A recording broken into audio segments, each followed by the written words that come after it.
Hey guys, welcome back to the channel. By the time you are watching this, I am most likely back in America or flying back from my trip. So this will be the last scheduled upload, but we're going to take a look at the top 5 scenes, in my opinion, from Season 5 Possession. So yeah, after this, we'll be doing non-scheduled videos. This is the last of the scheduled videos, so we'll return to whatever I feel like doing, maybe Season 11 or any other ideas that you guys might have. But anyway, sit back, relax, and I hope you guys enjoy the video. One of the outstanding parts of Season 5 is how scary it sometimes is, and Lloyd's Possession from episode 45 is one of the scariest moments of the show. The soundtrack is simply stunning in the scene, and the constant pounding of the soundtrack really helps to show how scary and intimidating Morrel is.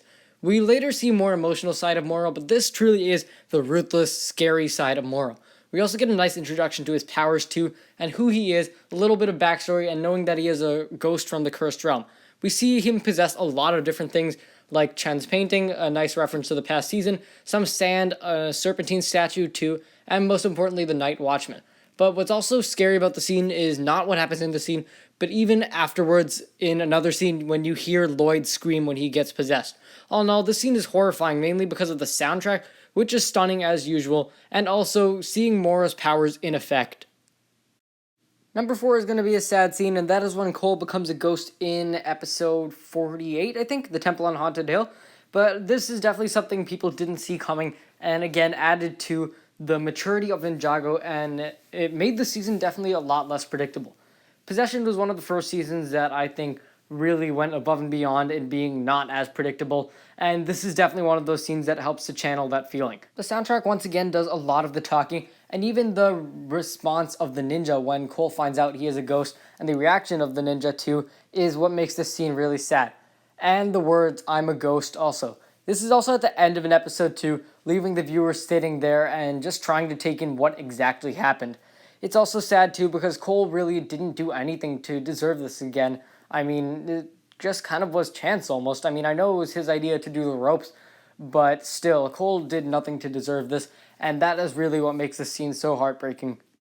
The last 3 scenes of this video are from Curse World Part 2, and number 3 is Nias' true potential. I feel like this true potential definitely had a lot of meaning, whereas some of the other ones, like, Jay and Cole, those ones didn't feel as meaningful, but the flashbacks of Nias' true potential was also really cool. Also, once again, the soundtrack. All the other true potentials prior, except for Lloyd's, had the exact same soundtrack. And this soundtrack was definitely the best of them. I really loved how Nias' theme was incorporated into this soundtrack, and even just the triumphant feeling that it had after. Story-wise, Nias' true potential also had a major impact, as it defeated the Preeminent too. This scene was definitely very triumphant, and it brought up Nias' flaws, while also explaining how she conquered those flaws too, and how, as a character, she has progressed over both this season and throughout the entire series as well.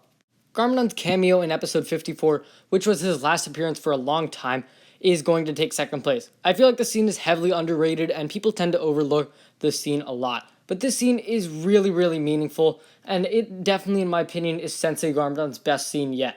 I know he had a greater role in the past 2 seasons, but this definitely was the best scene yet because of the overall message it carried.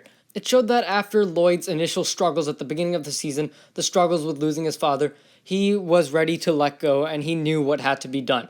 It also showed Sensei Garmadon's dedication and devotion to Ninjago by risking his own life or sacrificing again his own life, not trying to get Lloyd to help him, knowing that he needs to die in order for Ninjago to be saved. And what he says at the end too, there comes a time when every boy must become a man. What sort of man is up to him? This again was Lloyd's next step towards becoming a master, and he got his father's robes too. It's just Garmadon's warming messages towards his son, and how Lloyd really matured over the season, that definitely those 2 aspects are really highlighted in this amazing scene.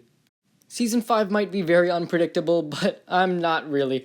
So Morrel's death is going to take first place. This scene was the best ending to a very, very, almost perfect character arc, I would say. Maybe even perfect. But yeah, Morrel was definitely a fan favorite character of the series, and one of my favorite characters, as well as a favorite villain too. And this was the perfect ending for him. I felt like his reforming at the end was great for his character, seeing as his character had an emotional side. And that emotion is something that is generally absent from other villains. And this is what really shined about this scene. It showed that Morrel was willing to make amends, and after a long struggle, he realized that he was wrong at the end. It is also a great scene because it shows the relationship between master and student, and it shows that caring relationship that they once had and that is at the end of the season finally restored. It also shows that Morrel is ready to let go. He realizes that what he has done is wrong, and he realizes he has caused a lot of pain, and he is ready to let go of all of that, which is really, again, the maturity of the scene and the maturity of the season are displayed in this scene. So that's going to be all for this video. Thank you guys for watching. If you enjoyed, be sure to leave a like, subscribe, share with anyone and everyone you know. And on top of that, let me know what you think your top 5 favorite scenes of Ninjago Season 5 Possession are. Once again, guys, thanks so much for watching, and I will see you next time.